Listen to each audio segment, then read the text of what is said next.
Hi, I'm Micki, Hi, I'm Kat. and we are Cat and Mouse Astrology. And we're here to talk with you about the full moon in Leo. Leo. Leo. I like Leo. Yeah. This could be fun. We're pulling into the lighter part of the year. Yes. Oh, thank goodness. And happy Imbolc. We're recording on Imbolc today. And happy Imbolc. Oh, that's cool. Yeah. Yeah, the days are getting longer. It won't be long. Good. It won't be long. I need more sun and warmth. Yeah, exactly. Sunshine. I've been trying to be in the sunniest part of my house so I can just, be like a cat. Leonian. Yes.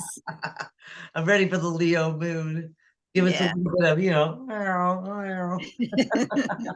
Lounge around in the sun.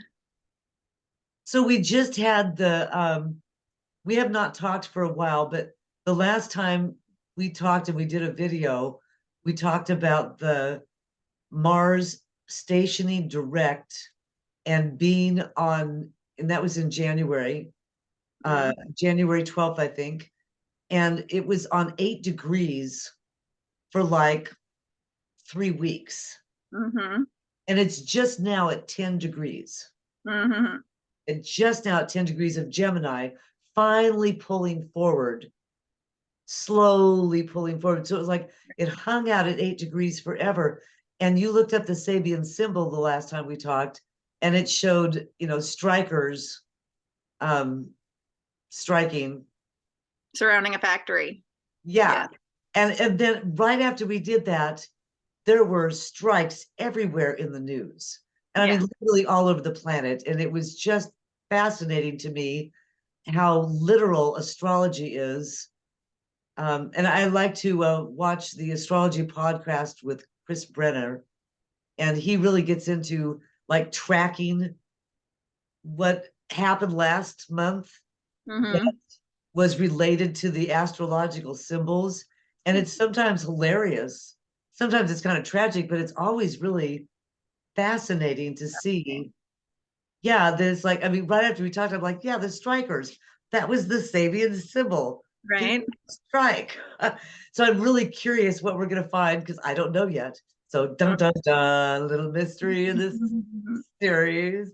I don't know what the Sabian symbol is for the crucial points that we're going to be looking at today, but we've got a really interesting moon. Mm-hmm. I've got the moon So, symbol pulled up if you want to hear it. oh, absolutely. The moon in Leo. Volunteer church choir makes a social event of its rehearsal. Read it 2 times. A volunteer church choir makes a social event out of its rehearsal. That has a whole lot in it. That's very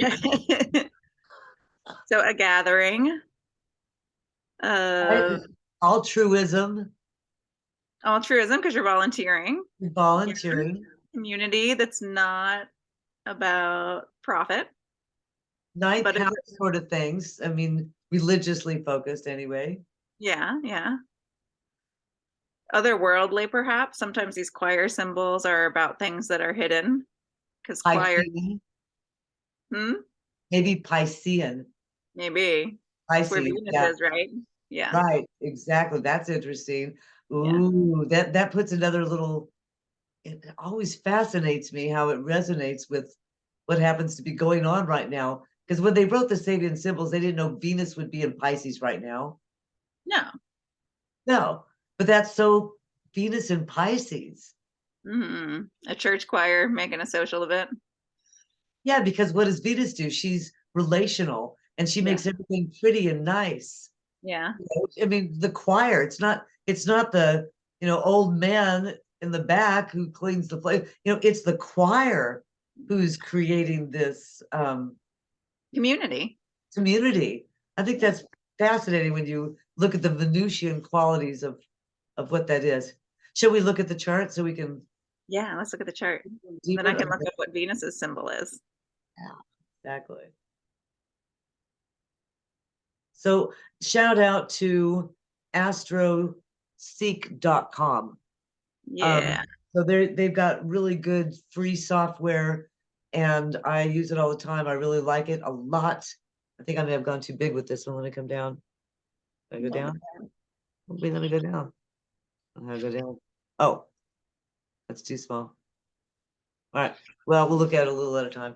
Yeah. So, we've got the moon, or the sun and the moon, they're opposite each other, and they're both at 16 degrees. So that's another interesting degree point we should probably take a look at.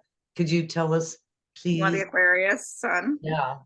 And also, of course, Leo, but it's a 16 Aquarius, a watchdog standing guard, protecting his master and his possessions. ooh. Do it again twice. Do it again. A watchdog standing guard, protecting his master and his possessions.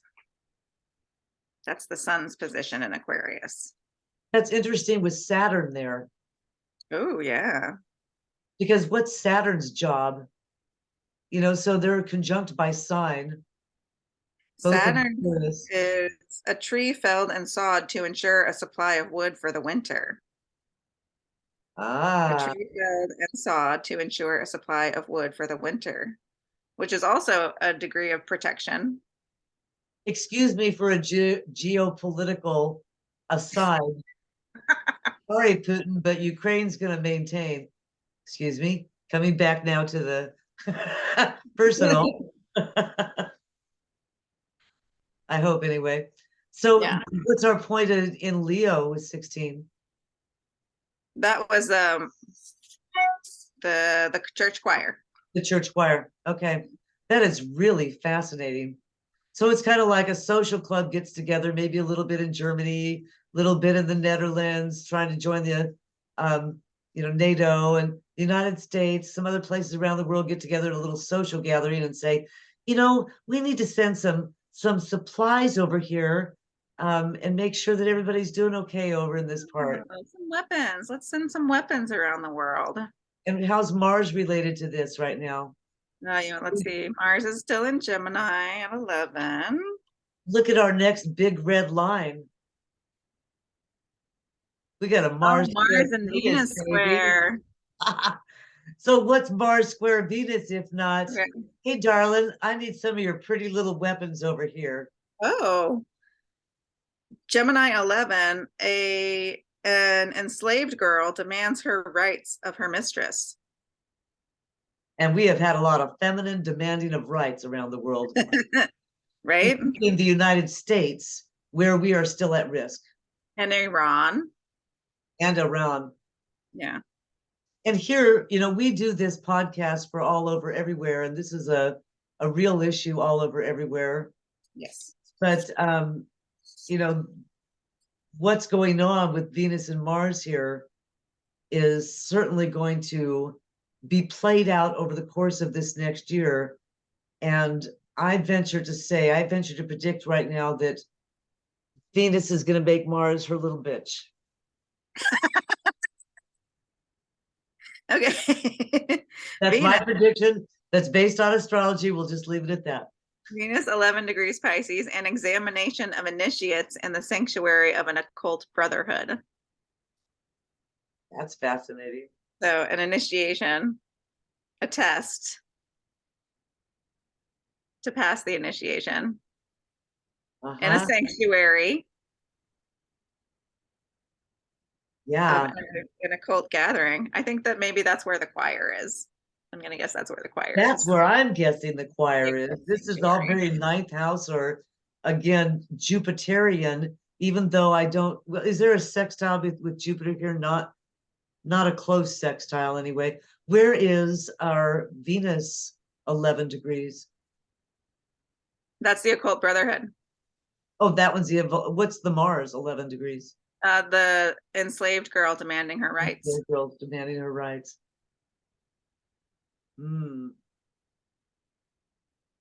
So we've got a Geminian duality with the enslaved girls. Notice it's more than one.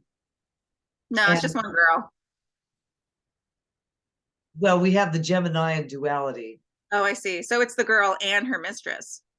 the girl and her mistress. Yeah. And it's interesting that we have the bit of a switcheroo here. I mean, gender wise, where it's the male Martian warrior Yeah. that's demanding of the rights of a female. Right. Right. And, you know, this gender neutrality may be what we're looking at here in an interesting way as we humans fight for rights all across the planet. And a big part of what those rights are have to do with gender rights. Yeah, that's true. And then at the same time, you've got Venus, which is generally thought of as more feminine, being in the degree of an occult brotherhood.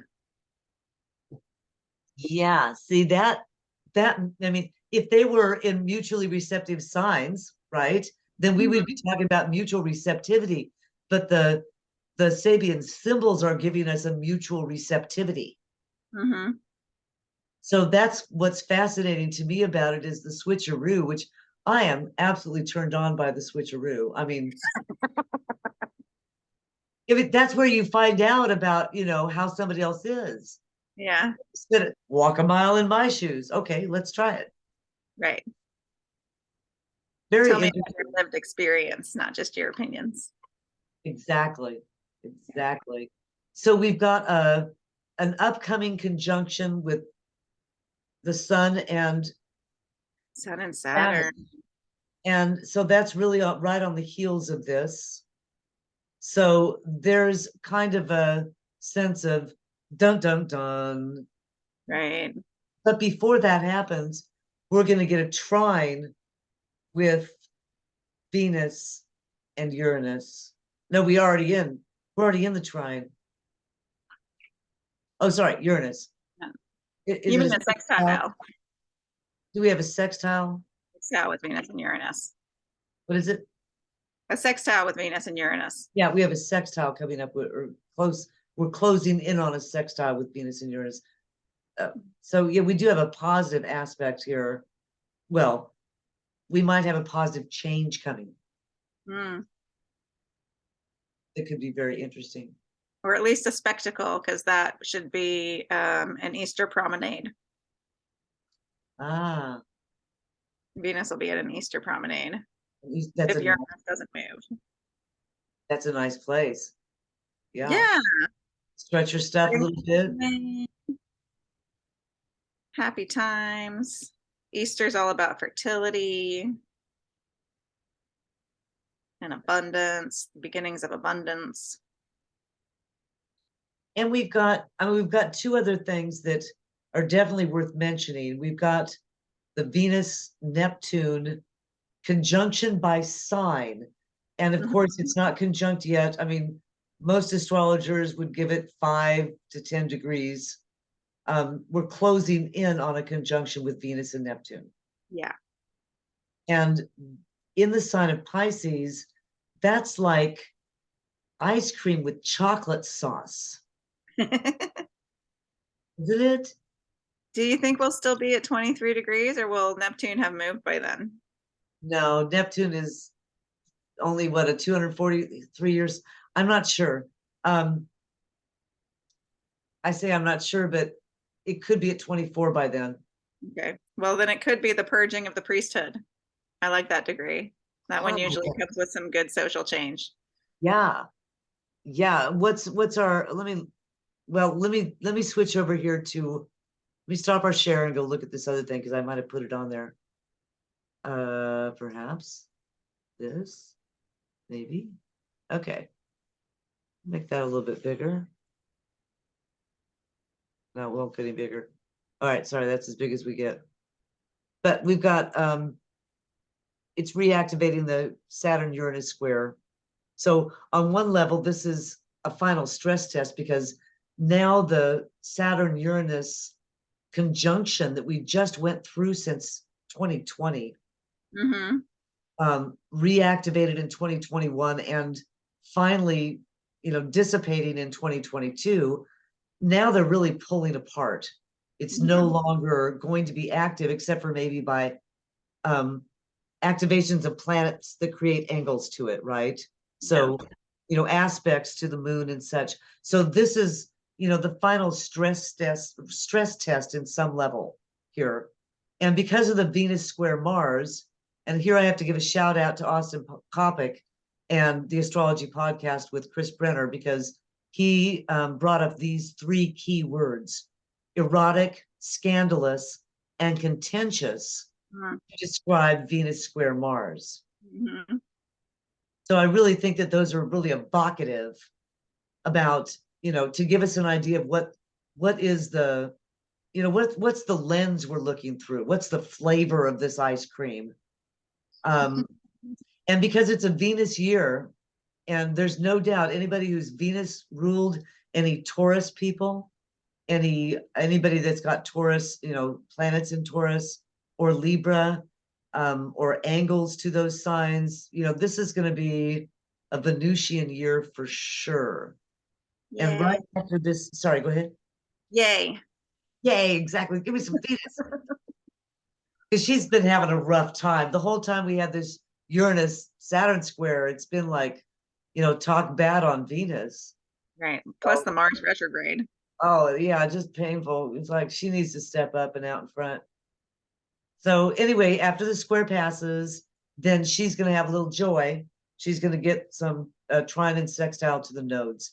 So if you're feeling like, oh, geez, I don't even know if I can make it through this full moon, that's one thing I like about astrology, is it's a clock, and it's kind of an emotional clock because it gives us a clue as to when this will end, or maybe when this will begin, if you're looking forward to something. Right. So that's another little point. I'll finish going through this. The halfway point between the eclipses is at this moon. Oh, that's fun. Right. So if you had something, and I sure did, that, was an end or a beginning, because that's eclipse, at the October-November eclipse season, last October, November 2022, then this is the next phase, whatever that was. Either this is your new beginning or this is the ending of that. And Mars, which has been in this, painful retrograde in Gemini, going back and forth and up and down and round and round and round, can finally, and is now finally slowly, as we see, 10 degrees moving forward. What's 10 degrees? Of Gemini? Yeah. Let me find it again.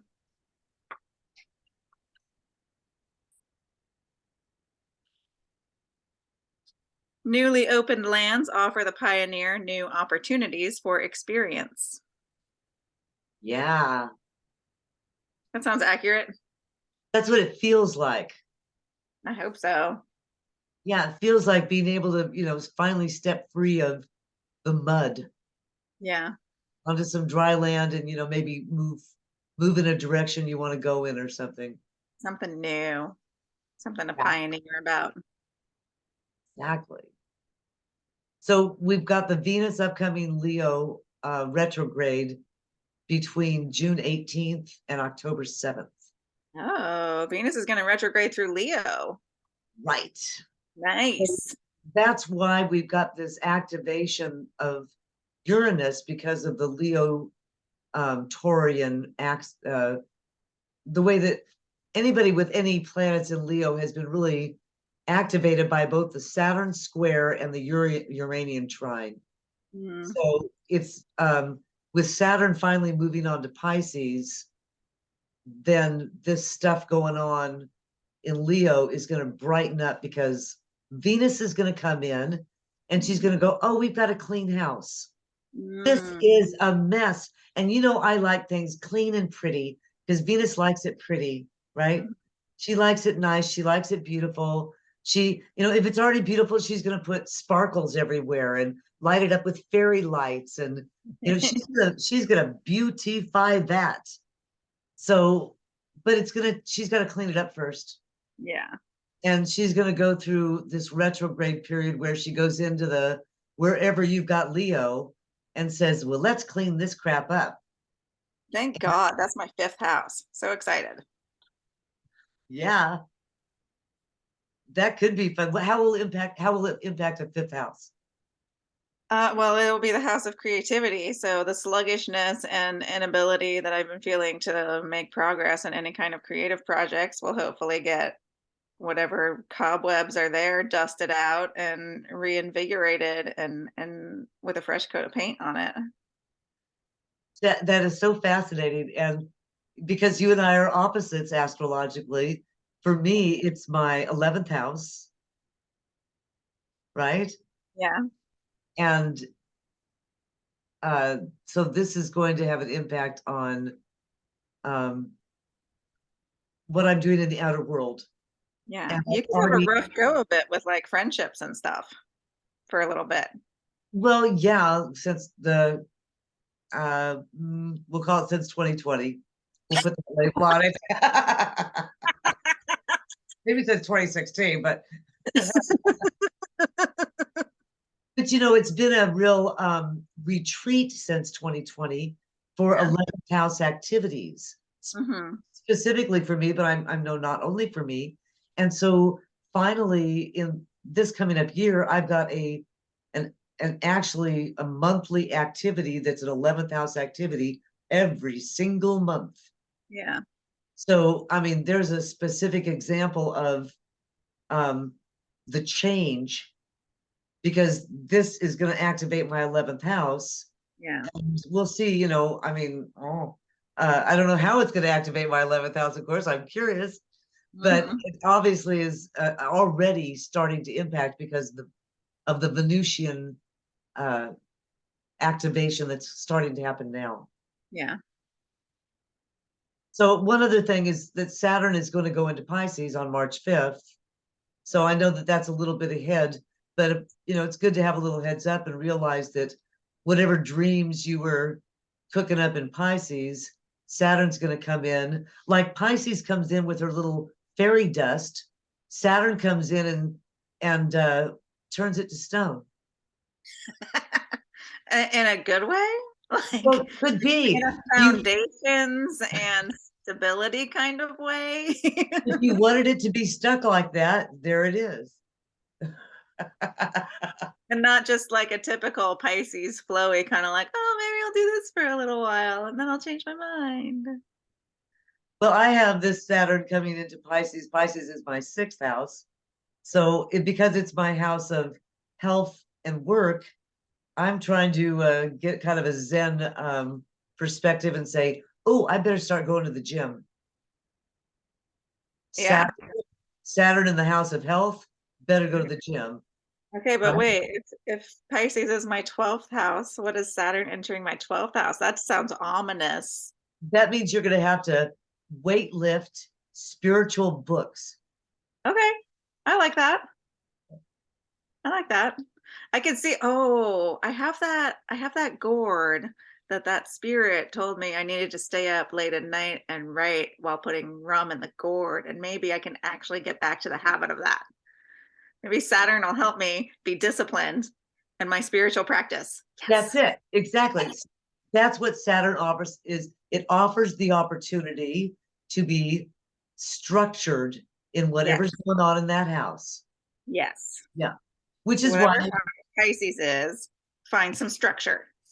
brilliant. Exactly. Wherever Pisces is, you know, take a look at it, see what you can do proactively. Yeah. Yeah, exactly. So I'm going to stop our share. Good advice. I think so. I'm I'm kind of excited by this moon because it does activate Venus, Uranus. It's cooking stuff up and everything's moving forward. Yeah. It doesn't feel very comfortable. It feels like it might be I don't know, like one of those parties you go to and you drink a little too much and maybe stuff happens in the corner you're not comfortable with.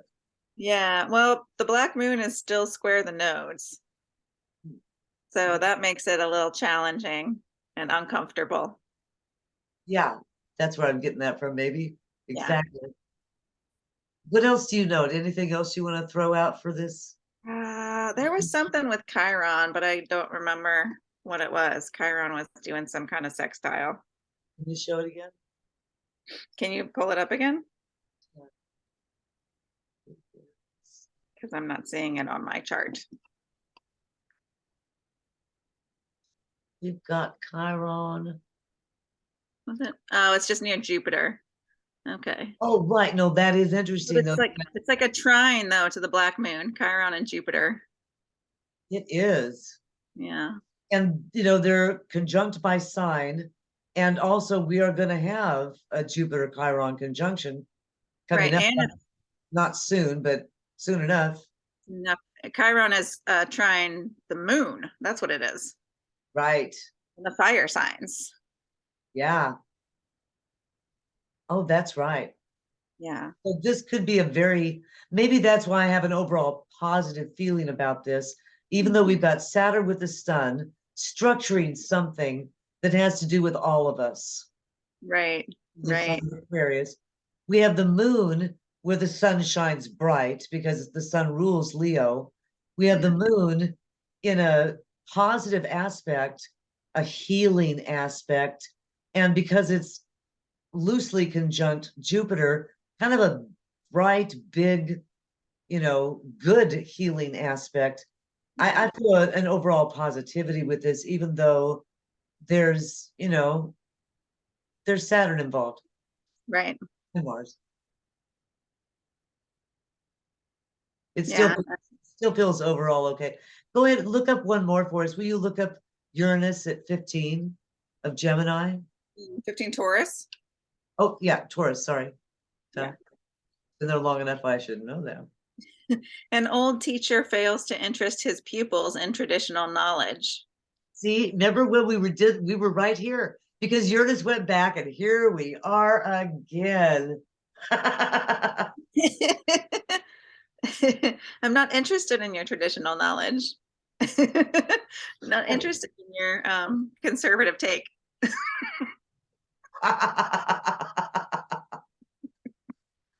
Or frankly, your Oh, liberal take for that matter.